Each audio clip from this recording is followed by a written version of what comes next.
February 2025, Trump's first full month back in office. Will repeat you.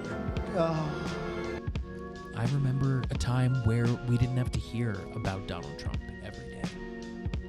I miss those times. Simpler times. Instead, we're now left gasping for air.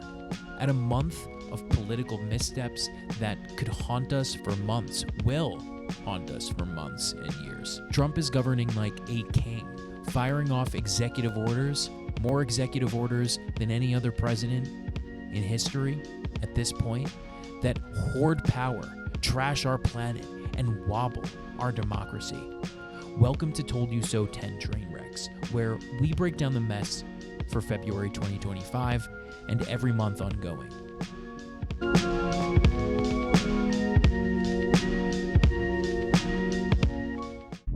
At number 10, a move that make Vladimir Putin smile. Trump's devastating blow to government accountability.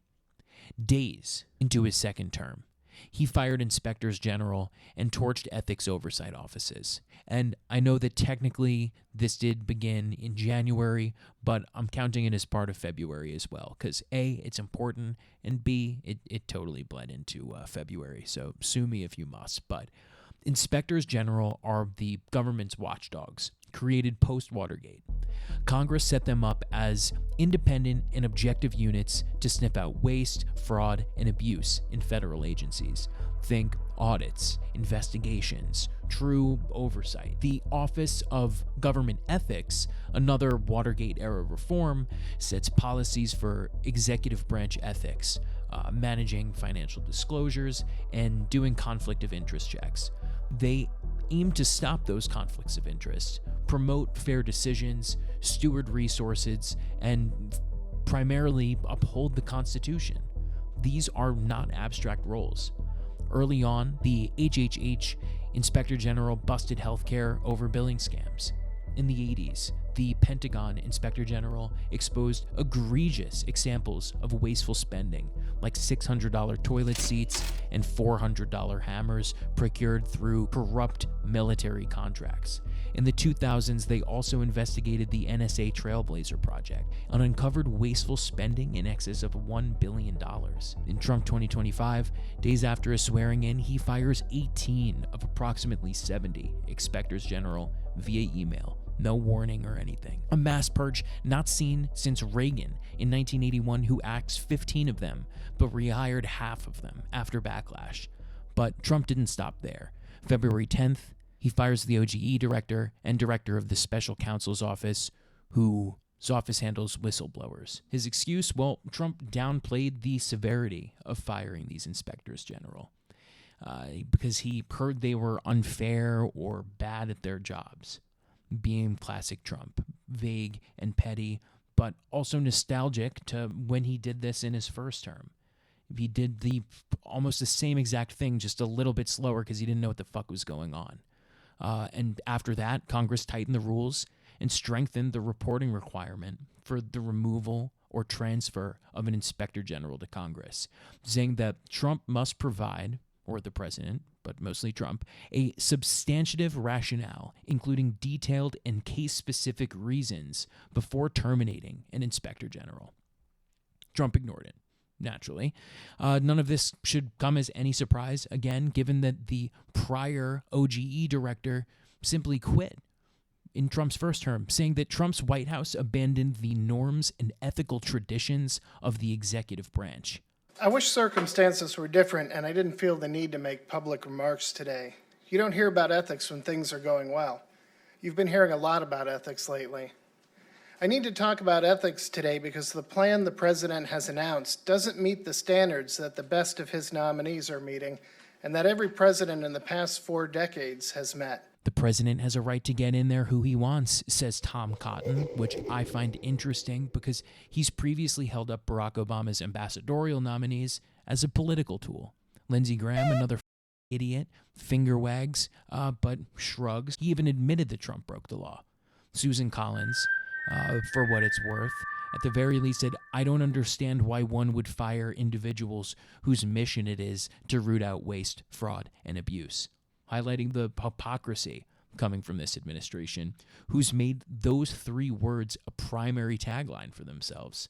I heard it over and over again in the confirmation hearings. So is it possible they're looking to just pretend to cut waste, fraud, and abuse while firing many of the people responsible for finding it? Why does this even matter? Well, because in Trump's first term, we saw at least 8 cabinet departments, transportation, veterans affairs, interior, embroiled in IG investigations for conflicts of interest, nepotism, misuse of funds, and blatant corruption. Now, with the Supreme Court's gift of absolute immunity for Donald Trump, it's even more important now than ever that there is someone apolitical making sure the government isn't abusing its power. Weakening government accountability only serves to give the government a blank check to waste even more, dampen civil liberties without recourse, and giving all future administrations of both parties a free pass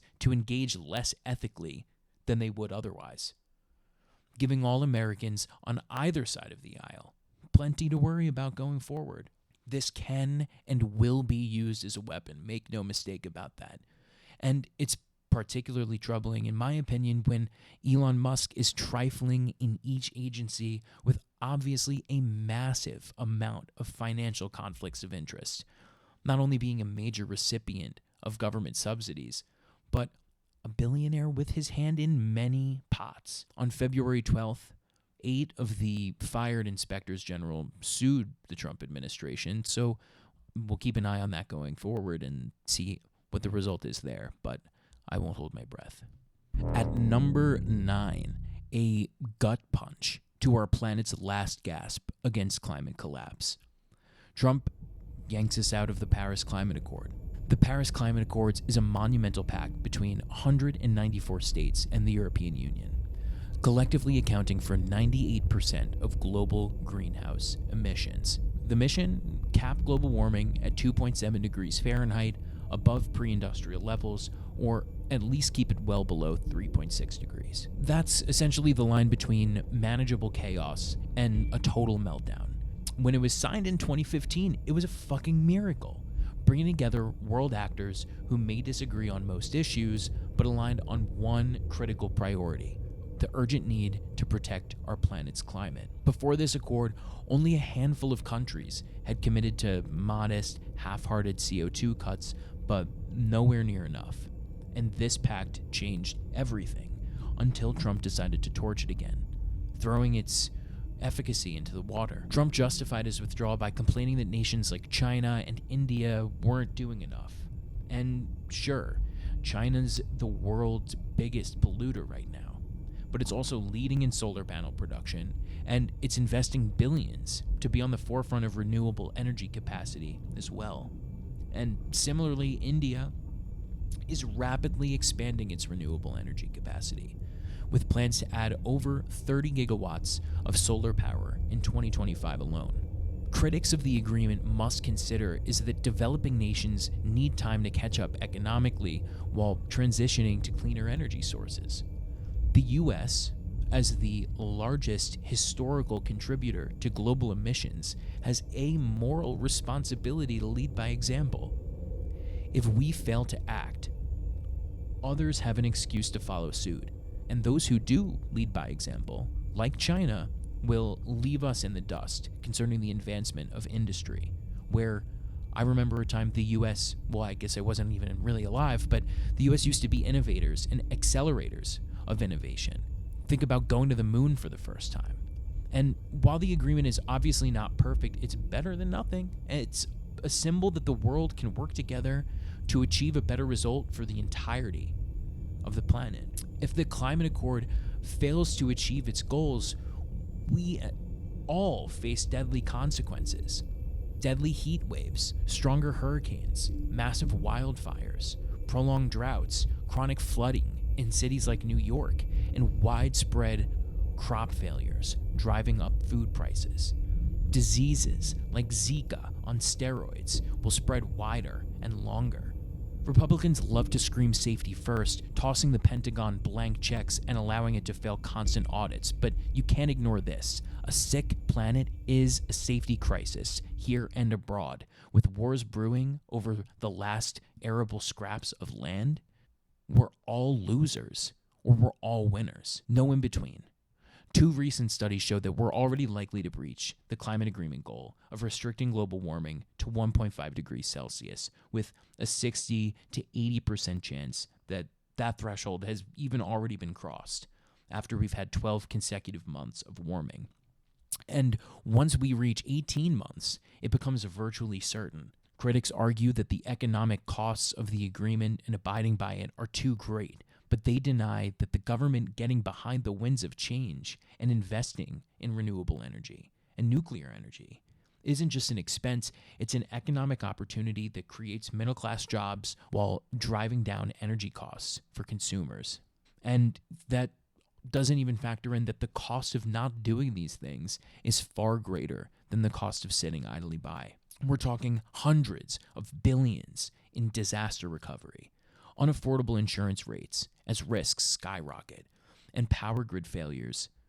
And that's just not even covering everything. It's not just, tree hugging. It's literally our lives unraveling. And we see this with disasters like Los Angeles burning earlier this year as a stark reminder now is the time to invest in climate infrastructure rather than reversing progress. We can't forget that clean energy drives down energy costs for people overall. Trump is dealing a significant blow to global efforts against climate change, and it distances the U.S. from its allies and ignores economic potential of leading in renewable energy resources. If countries don't meet their targets, there's nothing enforceable that can be done, but the impact of this is symbolic in that there will be no regard for one of the biggest worldwide agreements in history. And that's not to mention poorer nations will suffer most from food insecurity and climate-related weather displacement. Wealthier nations like the United States, again the single largest contributor to CO2 emissions in history, continues to benefit from decades of polluting practices, while we only have 4% of the world's population, but responsible for 18% of the world's greenhouse gas emissions. We're the OG climate villain, and morally we should lead, not run away from this issue. Climate refugees, destabilized food chains, and chaotic weather patterns will reshape society if we fail to act. And we were once united on this issue. This is something that the party of Teddy Roosevelt got. So it's strange to me, and we shouldn't be naive to think, why is Trump's not? At number 8, Trump unleashes a brutal assault on trans rights. A series of executive orders and actions that have torched years of progress. They're out to erase trans identities and dehumanize people just living their lives, all masked as protecting women's sports or parental rights. That's absolute fucking bullshit. They're Trojan horses used to normalize othering Americans who deserve the same fucking respect as anyone else. Under Trump, trans rights are being shredded. Executive orders that restrict access to gender-affirming care, erase the recognition of non-binary identities, and bar transgender individuals from participating fully in public life. These actions include only recognizing male and female at the federal level, forcing people like Hunter Schafer to see their passports misgendered. They had changed the marker to male. Trans people are beautiful. We are never going to stop existing in this administration. Barring trans women and girls from female sports in federally funded schools, housing inmates based on their sex assigned at birth. It's a gutting of decades of gains.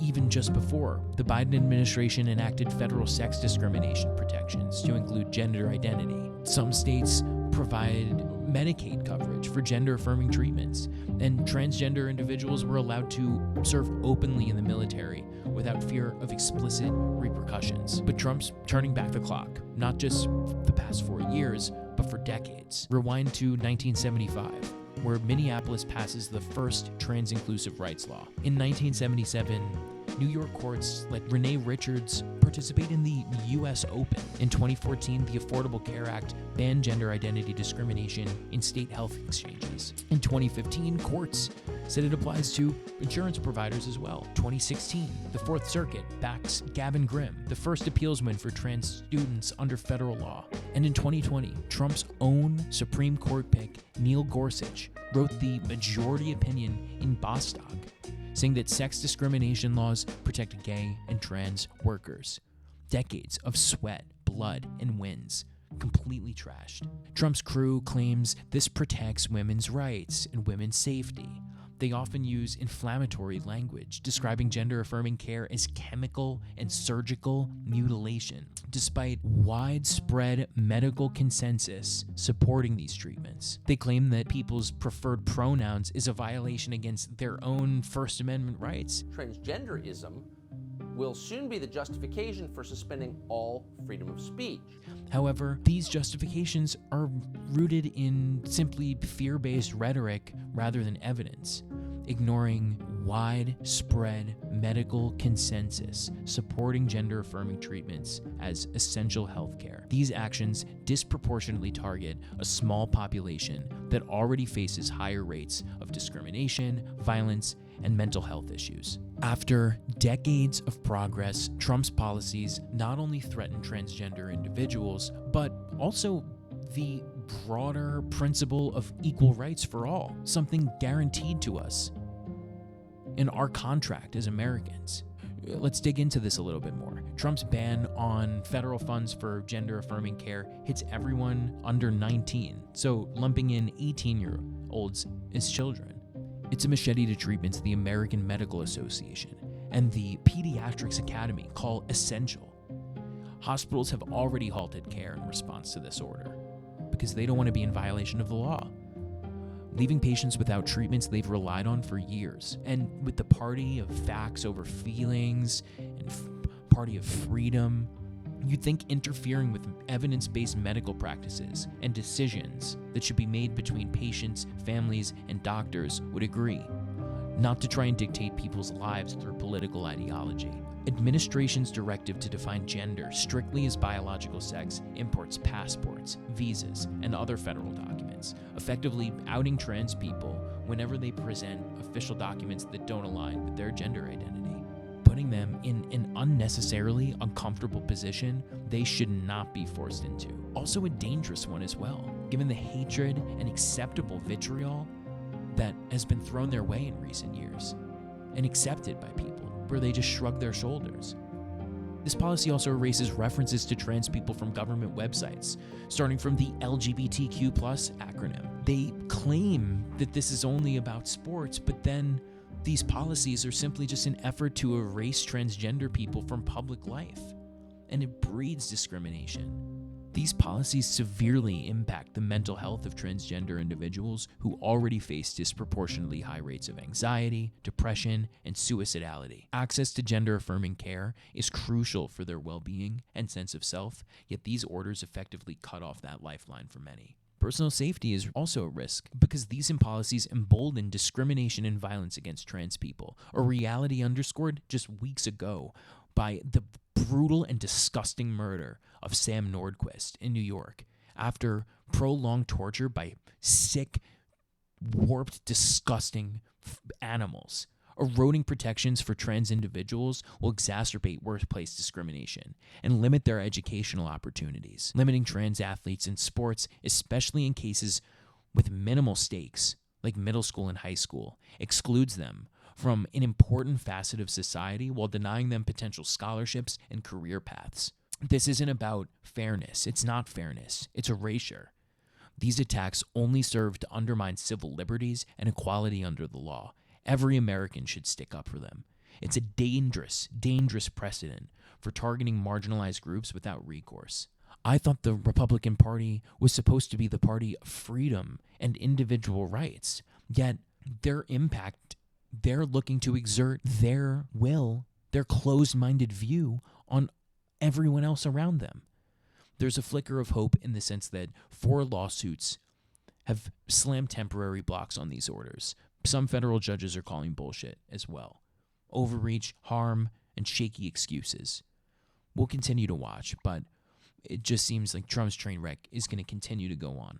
At number 7, we take a look at one of the most damaging foreign policy failures so far. And, we're only in February, so it's crazy. It's the abysmal handling of the Ukraine-Russia conflict. And just as a small recap, Russia and Ukraine have been in a simmering conflict for years. But in early 2022, Russia launched its full-scale invasion. Since then, the Biden administration and leaders around the world have been providing Ukraine support on the world stage and financially, with the U.S. having allocated about $200 billion or so to support Ukraine militarily and economically to withstand an attack from the much larger aggressor. Many would say that these countries are doing so for a variety of reasons. While Ukraine may not be a NATO state or a huge player in geopolitics or global economics, the very nature of a power like Russia invading a sovereign nation rings alarm bells for many people. In a lot of people's eyes, this move not only an opportunity to dismantle Russia's military and economic capabilities, but shows that China would not be able to take Taiwan, who is a huge trading partner with the United States, very easily. Leading up to Trump's election, he dangled the idea of ending the war at any cost, ambiguous enough to suggest Ukraine would cede territory, alluding to a halt of U.S. aid. Trump even claimed that he would be ending the war in 24 hours after elected, which, he later walked back, obviously. Vice President Kamala Harris heard this, and back in their only debate in the 2024 election, she said that the reason why he says the Ukraine war will be over is because you would give it up. Putin will eat you for lunch. And why don't you tell the 800,000 Polish Americans right here in Pennsylvania how quickly you would give up for the sake of favor and what you think is a friendship with what is known to be a dictator who would eat you for lunch. But this is nothing new.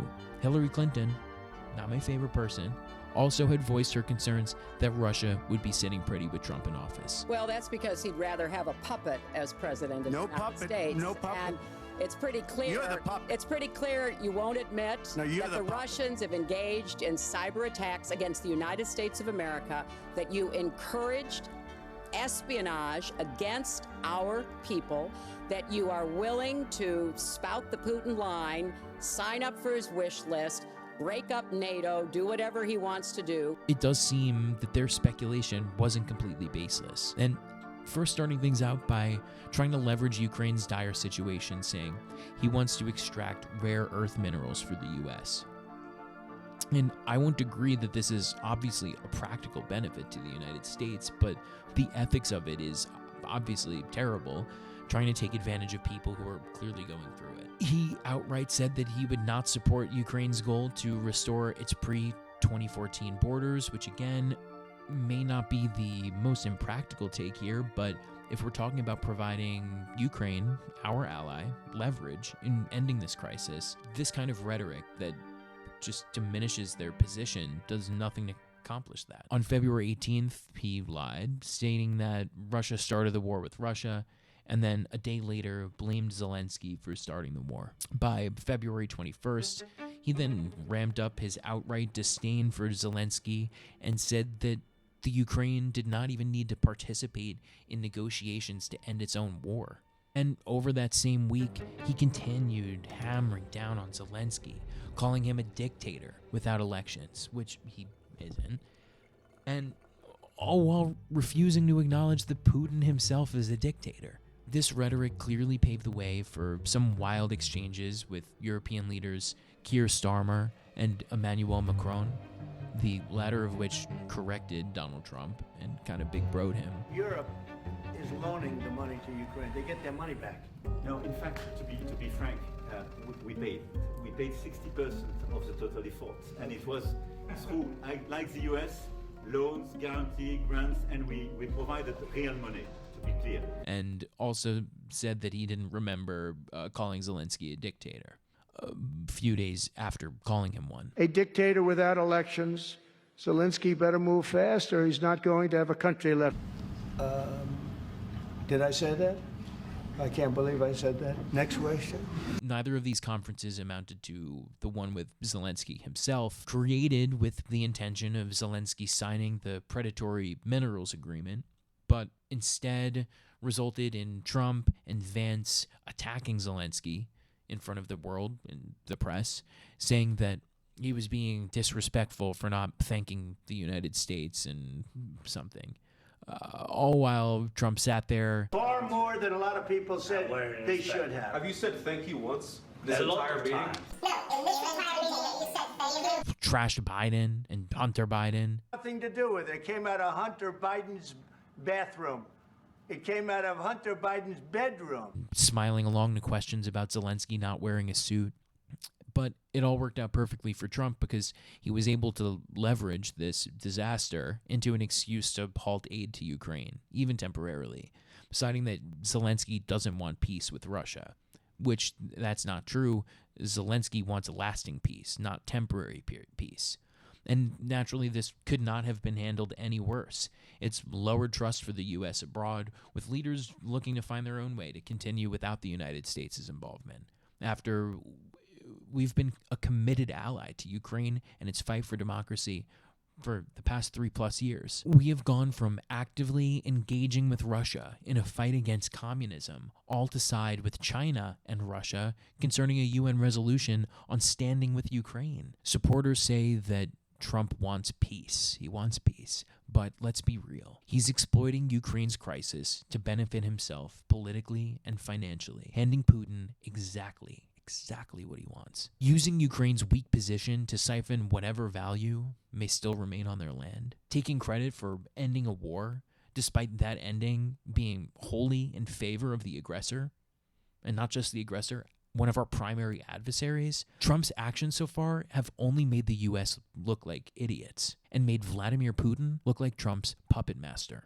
All while President Xi is smiling ear to ear, looking to see how he can take advantage of the situation going forward, and he will. While Trump supporters will claim that the Russian collusion story was a hoax, it's undeniably questionable why Trump never directly has criticized Putin, previously siding with Putin's denial of election interference, corroborated by U.S. intelligence agencies, having secret phone conversations with him, even seizing interpreter notes after talking with Putin. And look at that in contrast to how he's treated our NATO allies by threatening to disband NATO. And he could just be a useful idiot, dumb as rocks, but he's definitely not playing 4D chess, giving all of the ammo in this negotiation to the guy that we're supposed to be advocating against.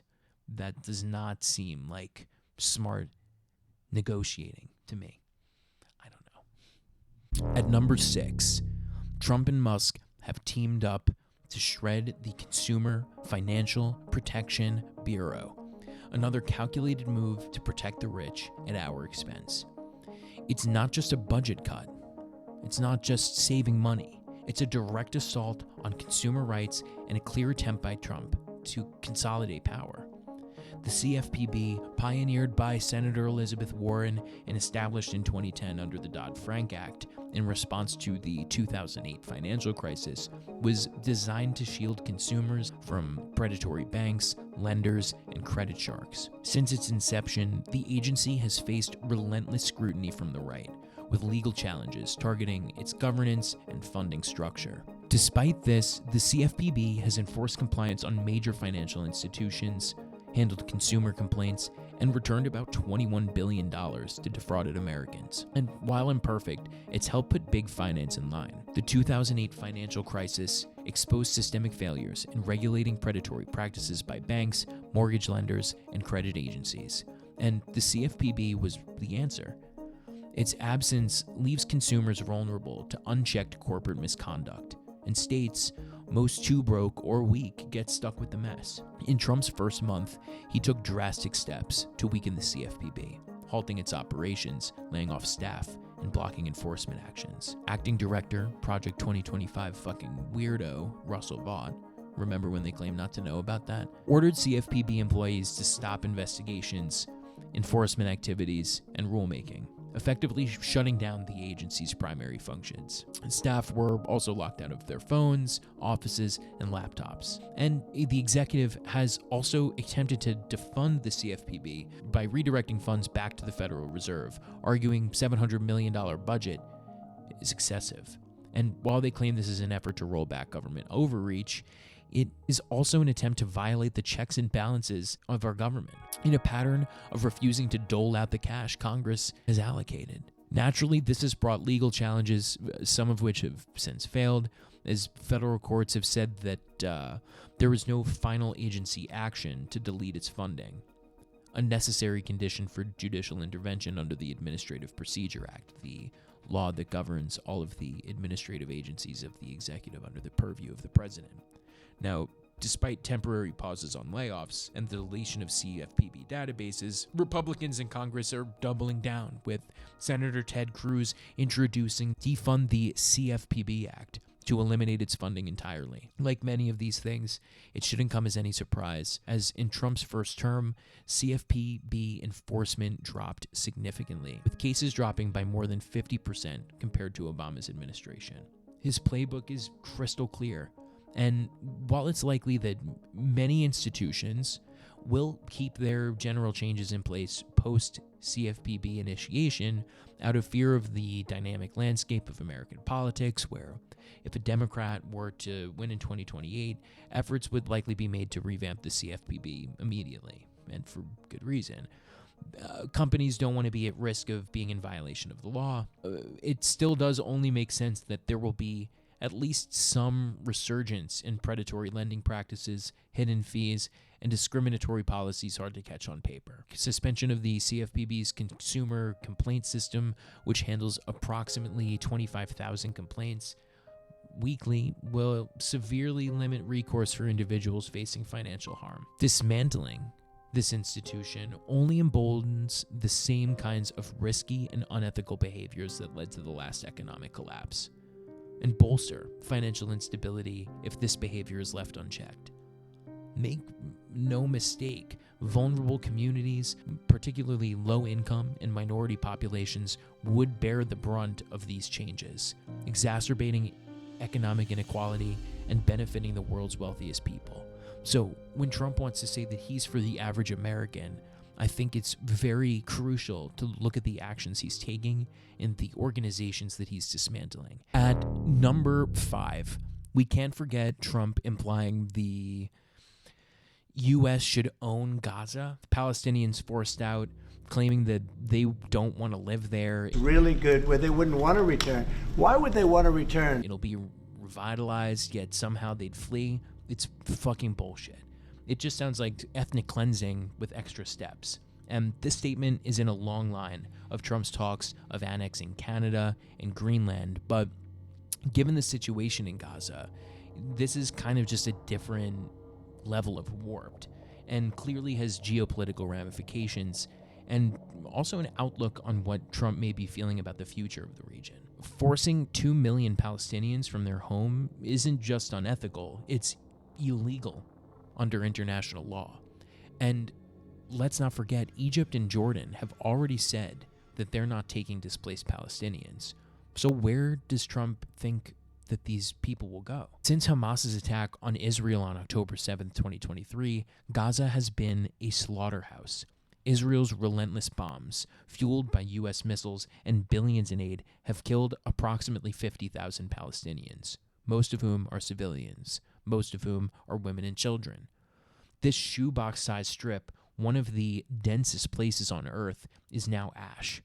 2 years of hell, courtesy of our tax dollars. While most of these deaths occurred under the watch of Joe Biden, Trump's unwavering support for Israel suggests an even more aggressive stance. He even has portions of land named after him in the illegal West Bank settlements. Many saying that this will exacerbate the humanitarian crisis and destabilize the Middle East further. A move like this would inflame extremism against the U.S. like you wouldn't believe, sour relations with Middle Eastern nations, and obliterate any chance of a two-state solution. The UN has condemned obviously, the forced displacement of Palestinians as a violation of international law and a potential crime against humanity. And European nations have rightfully reaffirmed their commitment to a two-state solution. It should be bewildering to everyone that Trump talks so carelessly about a move that would violate the Geneva Conventions, the United Nations Charter,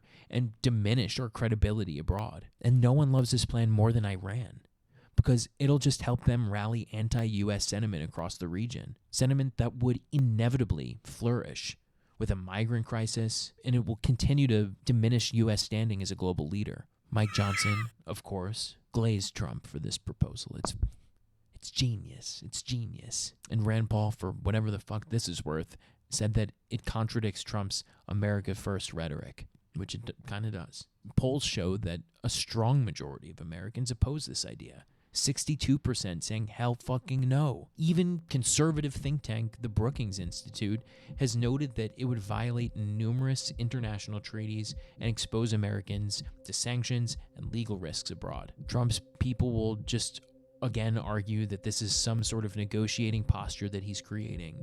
But again, I'm just so, I need to read The Art of the Deal, because I just fail to see how posturing in a negotiation in a manner that makes you look worse is somehow bolstering your ability to make a deal here.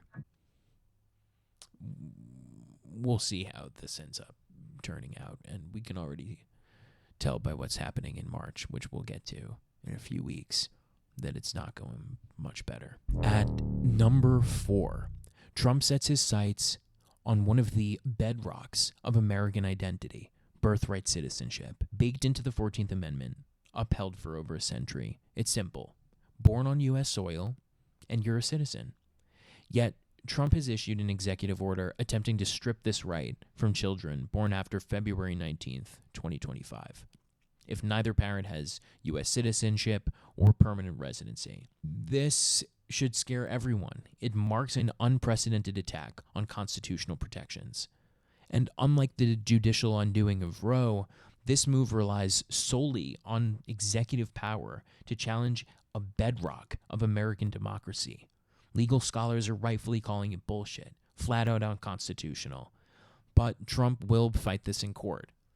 It's not immigration tinkering, it's a radical rewrite of who's American. Constitution is crystal clear. All persons, born or naturalized in the United States and subject to the jurisdiction thereof, are citizens. That's the 14th Amendment. Born here, you're in. A direct repudiation to Dred Scott v. United States, the 1857 stain on our country that branded black slaves as property, not citizens. In post-Civil War, Congress fired back by enacting the Civil Rights Act of 1866 and later ratifying the 14th Amendment in 1868, guaranteeing citizenship to all persons born on U.S. soil. This principle isn't new. It's rooted in jus soli, or right of the soil, a concept derived from English common law that ensures citizenship based on birthplace rather than ancestry. The Supreme Court doubled down in 1898 in U.S. v. Wong Kim Ark, holding that children born in the United States are U.S. citizens,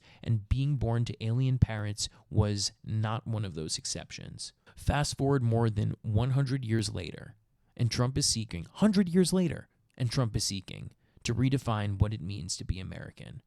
The court settled back when Jim Crow was still in effect, claiming that this will somehow de-incentivize people from coming to the U.S. illegally. I can't imagine post-Reconstruction era lawmakers thinking over a century later, politicians would now be trying to dismantle what they fought so hard to achieve: equality under the law for all persons born on American soil. On day one, again, slightly a January thing, but Trump swung the axe, protecting the meaning and value of American citizenship. It targets babies born after February 19th, 2025, to parents who lack U.S. citizenship or lawful permanent resident status. This includes undocumented immigrants, individuals with temporary visas, and those with humanitarian protections like temporary protected status or DACA recipients. The policy would deny these children U.S. citizenship at birth barring them from obtaining social security numbers and access to federal programs like Medicaid and SNAP. The administration justifies this move as a measure to protect national identity and discourage illegal immigration. Trump has claimed that the U.S. is one of the few countries offering unrestricted birthright citizenship, which isn't true, since many nations in the Americas, 30 others like Canada and Brazil, also follow jus soli principles. He has described birthright citizenship as ridiculous and a magnet for illegal immigration, framing it as an abuse of American generosity. And he's even called it a conspiracy to replace native-born Americans. We won't even get into that. But past legislative proposals to limit birthright citizenship have failed in Congress due to constitutional concerns. Naturally, among other things, this would end up creating stateless individuals, echoing Dred Scott's racist hell, exactly what the 14th Amendment swore to bury. Ending birthright citizenship would disproportionately harm immigrant communities by creating essentially a stateless underclass of children without access to basic rights or services. Fear and uncertainty among immigrant families could lead to reduced healthcare utilization, worsening health outcomes, and increased social marginalization. It risks deepening divisions within the U.S., undermining social cohesion, and tarnishing America's reputation as a defender of democratic principles and equality under the law. As far as economic consequences, denying citizenship would also do exactly the opposite of what they're intending. Expand the unauthorized population significantly, potentially adding millions of undocumented individuals by 2050. This would strain public resources while reducing contributions to the labor market and tax base. Statelessness would leave children vulnerable to exploitation, poverty, and exclusion from society, undermining the very values America is supposed to stand for. Attorneys general from 22 states have filed lawsuits challenging the order. However, GOP clowns on the House Judiciary Committee, like Jim Jordan, stood idly by where people getting raped in his locker room cling to 14th Amendment fringe takes. Whining undocumented immigrants aren't subject to U.S. jurisdiction. A Pew Research poll shows that 56% of Americans disapprove of the order.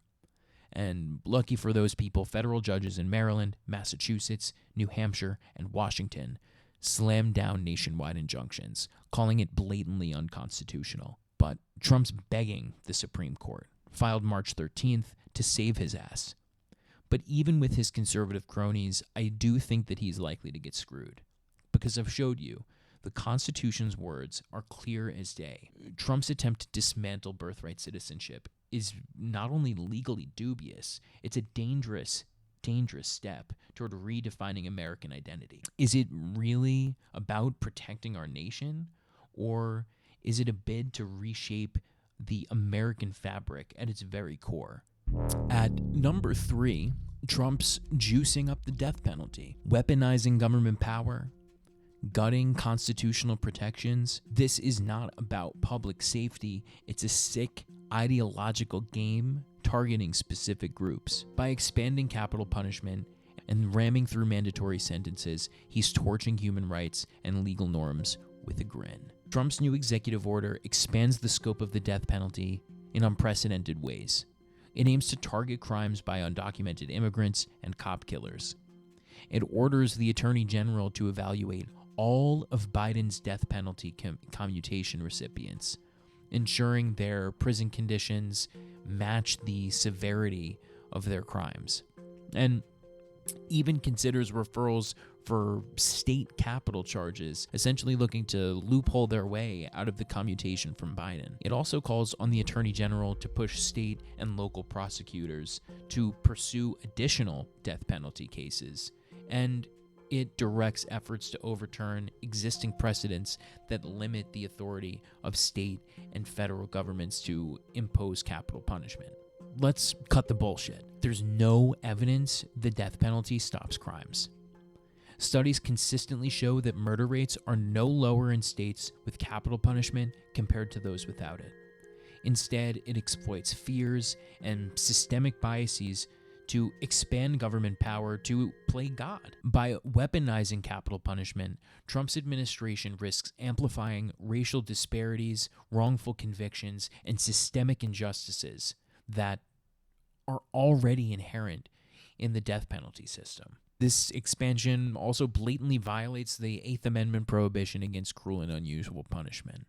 The Constitution sets clear limits on the severity of punishment, and legal experts have long argued that the death penalty application is fraught with racial bias, inconsistency, and disproportionate targeting of marginalized groups. Just because we have a history of doing something doesn't mean we should continue, especially when that history includes some of the most egregious injustices ever recorded. Targeting undocumented immigrants also creates a two-tiered justice system that could violate the Equal Protection Clause of the Fifth Amendment. And legal challenges are already mounting, wasting more government resources and potentially leading to costly battles that may well end in failure.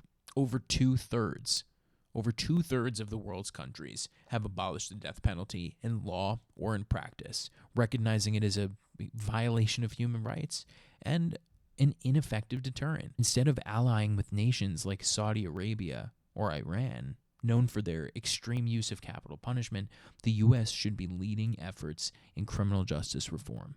To recap, this is a dangerous, ideologically driven assault on our Constitution and ethical foundations. Is it really about justice, or is it just another power grab at the expense of our most vulnerable? At number 2, Trump's crew isn't just trimming USAID, they're shoving it into the wood chipper. This isn't about reforming aid, it's about dismantling one of America's most vital tools for diplomacy and humanitarian leadership.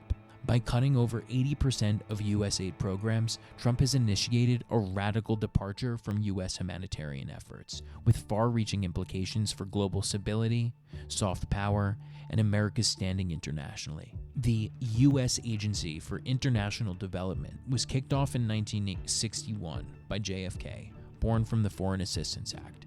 Its mission? Deliver aid and development, slash poverty, tackle disasters, boost health and education, spread democracy worldwide.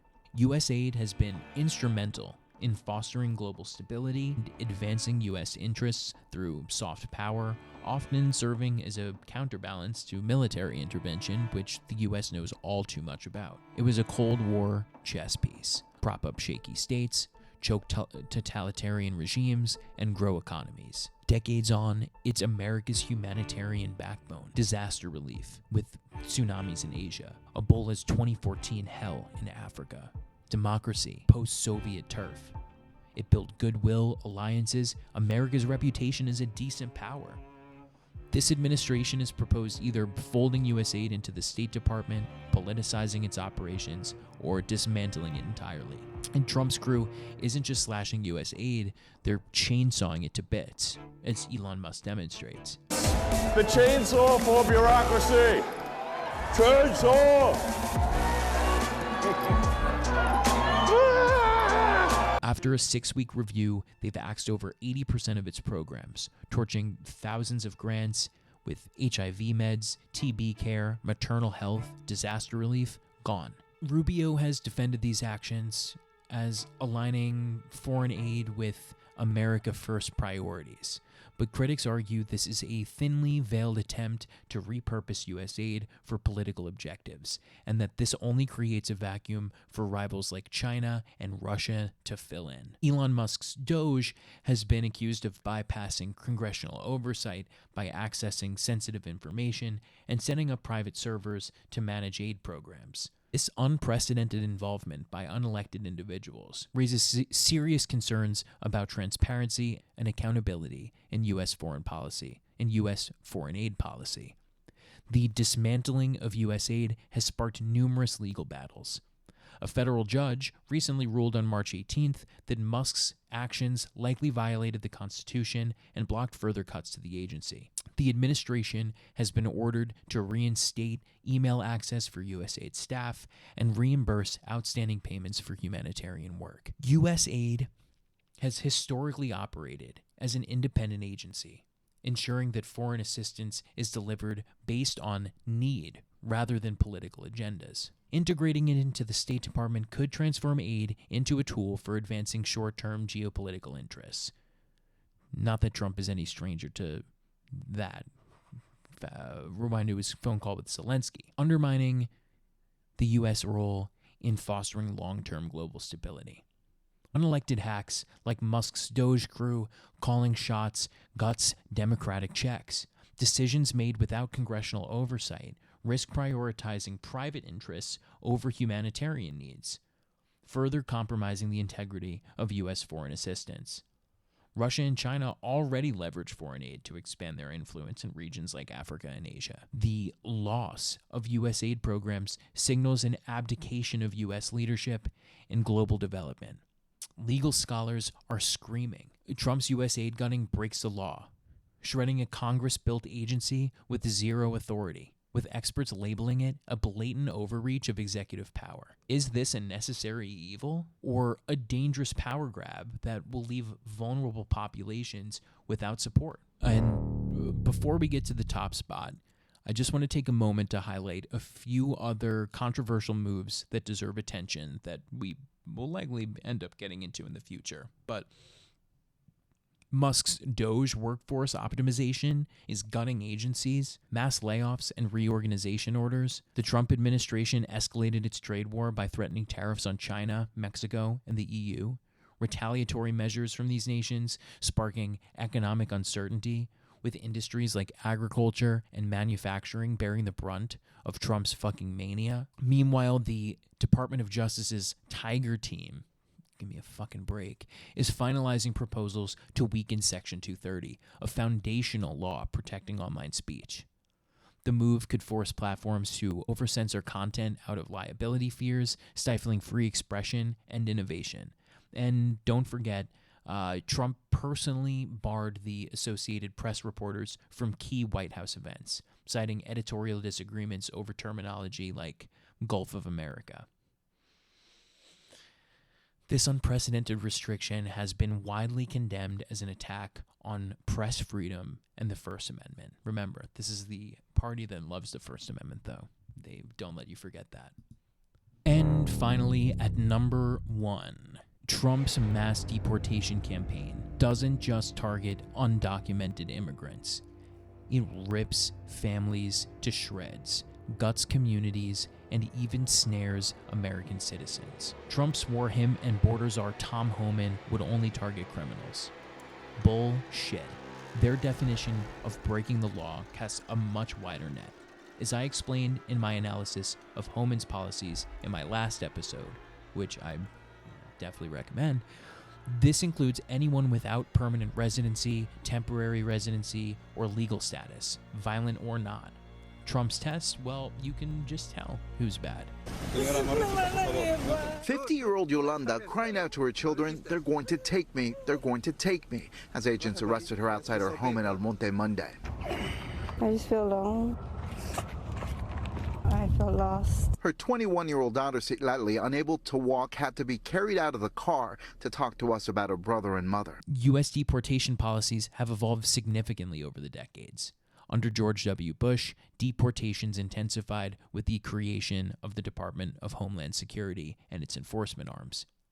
Barack Obama's administration oversaw more deportations than any other president in history, with over 3 million removals between 2009 and 2016.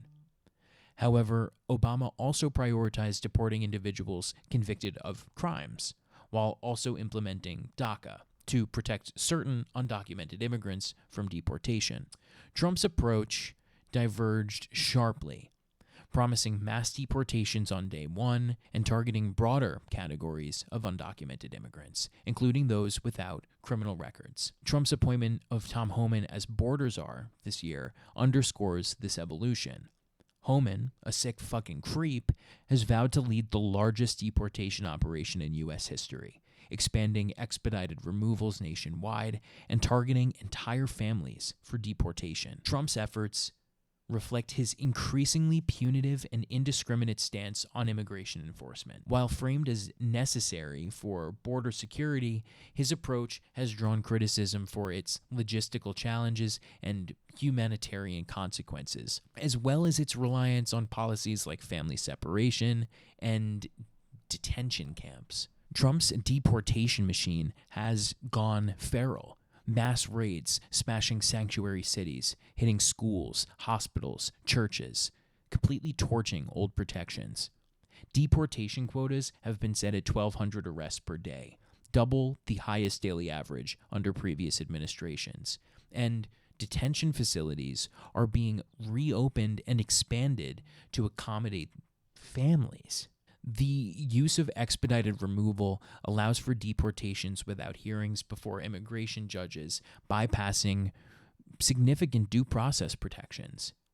Additionally, the CBP One app, something I discussed in my last episode, has been revamped to include controversial self-deportation features, pressuring undocumented individuals to leave voluntarily before facing dire, harsher consequences. Trump and Homan have employed incendiary rhetoric to justify these actions, saying, simply put, if you're here illegally, you're a criminal. It blurs the lines between criminal enforcement and political intimidation. Trump has further stoked fears by claiming immigrants are poisoning the blood of our country. They're poisoning the blood of our country. That's what they've done. Military sites across the U.S., such as Fort Bliss, are being converted into detention centers capable of holding thousands of detainees during deportation proceedings.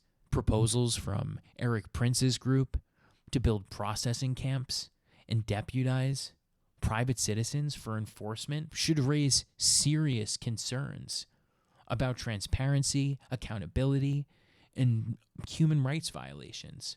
Trump's mass deportation campaign has profound consequences, tearing apart families and destabilizing communities.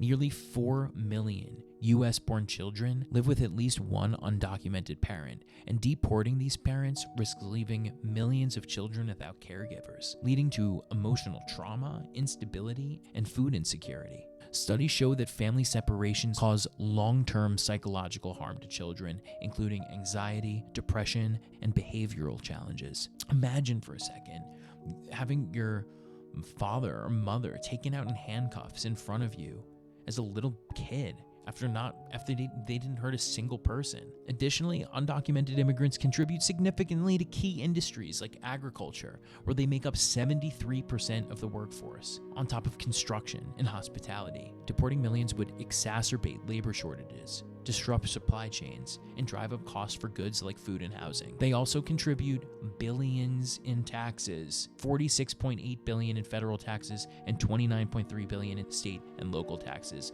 and their removal would shrink GDP by an estimated 4.2 to 6.8%, up to $1.7 trillion. Mass deportations could also destabilize neighboring countries like Mexico and others in Latin America, where returning deportees often face unemployment and unsafe conditions, triggering new humanitarian crises and strain U.S.-Mexico relations, which already seems to be happening. And on top of all of this, these policies bypass due process protections guaranteed by the Fifth Amendment, creating a two-tier justice system that disproportionately impacts marginalized communities. While polls show that 59% of Americans support increased deportation efforts, that completely craters when you mention ripping families apart or booting non-criminals. And we can't forget how this is impacting U.S. citizens as well. In one instance, a U.S. military veteran was detained without warrant during an ICE raid in New Jersey. Shameful. Fucking shameful. And while other cases in Arizona and New Mexico involved indigenous individuals being stopped or detained during raids, further highlighting systemic racial profiling. But Trump says you could just tell. First and foremost, we need to provide a pathway to citizenship for undocumented immigrants living here that contribute something valuable to this country. Expedite green cards for dreamers, TPS holders, and farm workers. We need to emphasize a strategy that keeps families together, increases tax revenue, and uplifts people. We need to streamline this process, It's a broken process. Everyone on all sides seems to agree. We need to balance security and efficiency by appointing more immigration judges, expanding interview waivers, and establishing wait time standards. We need to revitalize the CBP-1 app, not as some fucking sick tool for self-deportation that Elon Musk can meme on Twitter, but to provide information and utilize smartphones as a way to make this process easier. They claim they want legal immigrants and they have no problem with people trying to come here legally, but they do everything in their power to strip people of their agency who want to live here to fulfill the American dream. And yet they are the ones who somehow benefit over not solving this problem that has plagued this country for decades because they're able to fearmonger over it. So when they say that they want people to come here legally, yet do nothing to assist that from happening, how can we trust them? How can we trust them? And those are the 10 train wrecks. If that wasn't horrifying enough, just remember they're selling you cruelty as order. These aren't policies, they're punishments. And the worst part, it's working. Not because it's effective, but because it's performative. It's the spectacle of pain dressed up as patriotism. We need to stop letting fear dictate our values. Because if law and order means kids without parents, crops rotting in fields, and billion-dollar holes in the economy, then maybe the real crisis isn't at the border. It's in Washington. If you appreciated this breakdown, hit like, drop a comment, and share this with someone who thinks just deport them is a legitimate policy stance. I plan to have new episodes every month.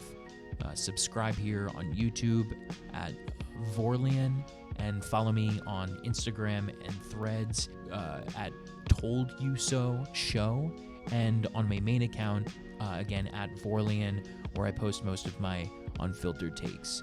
If you want to support the show, you can tip via Ko-Fi. Links in my link tree, in my bio. Thanks for watching. I'm Vorlian. This is Told You So. I'll get better at that as we go along. Stay safe. Love you.